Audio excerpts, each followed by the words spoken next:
My spider sense is tingling, my friends, and not for a good reason. So it's official. Ben Reilly is coming back to Amazing Spider-Man, and Spider-Man is going to be going to 3 times a month. Well, let's dive into this news. So last week, Marvel dropped the news that we're going to be going through the death of Doctor Strange this October, and now it looks like Peter Parker is going to be joining him in the Great Beyond, and Ben Reilly will be taking over as the Amazing Spider-Man in the ongoing Spider-Man titles, written by not one but 5 different writers.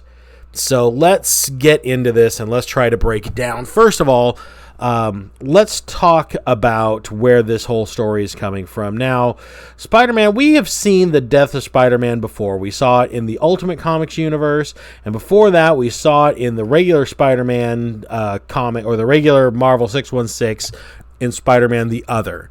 So, death of Peter Parker. This is nothing new to the comics. And to be fair, they haven't announced that Spider-Man is going to be, or Peter Parker is going to be killed off, but we do know that the final storyline of Nick Spencer's run is titled At What Cost Victory, and that Peter Parker is not Spider-Man going forward, so there's only so many options that could be. Now that brings us back to the return of Ben Reilly. Now, I don't know how Ben Reilly's coming back. Last I saw, he had his own series written by Peter David. He had a kind of a messed up face, and he wasn't really acting very heroic, but at least he was acting kind of like his own character. And there's something that's strange about the Clone Saga. So I was collecting comic books when the original Clone Saga happened, and somehow in the years since it ended, this story has been able to pull the wool over everybody's eyes to where it's remembered fondly and not as the bloated, convoluted, horribly written, terribly stretched out retconning of Spider-Man's history that it was. Now, I was buying these issues as they came out, and the Clone Saga was a mess. Ben Reilly is a boring character. There is nothing to Ben Reilly. Spider-Man was acting insanely out of character here. The Jackal convinced him that Peter Parker, that he was the actual clone, not Ben Reilly. The whole thing ended up just being an entire way to screw with his mind, set up by the Jackal and the Chameleon, and it's a mess. The Clone Saga is a mess. Ben Reilly was a cardboard character in that. He didn't have much of a personality. He really has never had a lot of personality until they kind of made him a quasi-villain in fairly recent storylines. I don't know how they're going to reconcile that with what's coming up in the comics, but I don't know what it is. I don't know why every so often people revisit the Clone Saga with some kind of fondness and not the horrible dumpster fire that nearly killed one of comics' most enduring titles, which being the Spider-Man books. So that being said, back to the story that's coming out of this. So we got this image here of Ben Reilly in an updated version of his classic Amazing Spider-Man costume. This is going to be starting in October with a new story called SpiderMan Beyond, where it talks about Ben Reilly is going to attempt to be the kind of Spider-Man that Peter Parker could never be by picking up where he failed. So that's, obviously that's pretty much a loaded statement. We don't know what he's going to fail out. If he's going to fail at something, it's going to kill him. If he's going to fail and he's going to retire, I don't know. But that's what we got upcoming for Spider-Man. This is going to be handled by no less than 5 writers. We've got Kelly Thompson, Saladin Ahmed, Cody Ziegler, Patrick Gleason, and Zeb Wells on this book. Now, in my experience, when I see a comic book or a movie or anything like that where a lot of hands were in the story, that tends to be the sign of a really bad story. Let's just look at the Star Wars sequels, for example, whereas you had the unilateral vision of George Lucas, did the prequels and the original trilogy.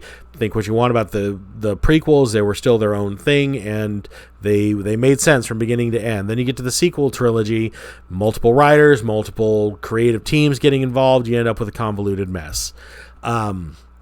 I don't see an advantage to having a lot of writers. I don't see a lot of sense in going thrice monthly. I mean, Spider-Man's currently bi-weekly. Every 2 weeks is Amazing Spider-Man, and I'm barely keeping up with that habit with the cost of comics. I mean, you've got to look at comic books from a budgeting standpoint. So if I'm going to keep up with Amazing Spider-Man, that means I need to buy 3 comic books a month. 3 comic books of Amazing Spider-Man is $4, $12 a month. That's a streaming subscription. So if you're going to tell me that I can derive as much enjoyment from reading Amazing Spider-Man as I could from, say, my Netflix subscription, there's wherein you start seeing kind of the problem with comic books today. It's one thing to say, keeping up with your favorite comic is a $4 a month commitment. It's another thing to say it's a $12 a month commitment. So that means I'm either going to A, drop the title altogether because I have no interest in paying that much money to especially keep up with this mess, or B, I'm going to have to make a decision as to what comic I stop collecting to make room for the additional purchases of Amazing Spider-Man. So I don't see where this does Marvel any favors, because as it stands right now, I'd collect a lot more Marvel books if I didn't have to spend so much on the ones that I do collect. Same with DC and Image. So, yeah, I have to say we've got this promo image of Ben Reilly here. And then we've got this, which again leads us to this whole death of Spider-Man, or at least Spider-Man's going to be mortally wounded type of an angle. So I don't know. Obviously, the story hasn't come out. It could surprise us. It could be great. As a fan of Spider-Man and a fan of comics in general, I hope that it is. Every indication and everything from past experience tells me this is going to be a disaster.